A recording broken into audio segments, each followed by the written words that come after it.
হযরত ওমর রাদিয়াল্লাহু তাআলা আনহু জনসাধারণের সঠিক অবস্থা জানার জন্য রাত্রিতে ঘুরে বেড়াতেন।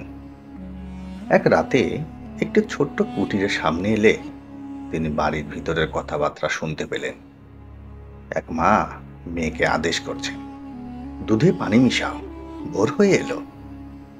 মেয়েটি উত্তর দিল, না মা, ওমর দুধে পানি মেশাতে নিষেধ করেছেন, তিনি জানতে পারলে শাস্তি দেবেন।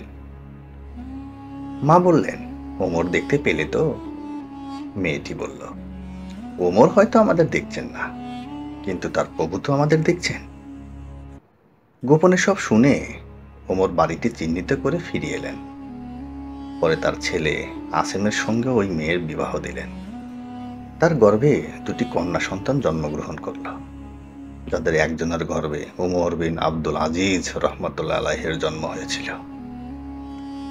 শিক্ষা: পাত্রপাত্রী নির্বাচনের ক্ষেত্রে অন্যান্য সকল গুণের উপর দিনদারি ও আল্লাহ ভীরুতাকে প্রাধান্য দিতে হবে।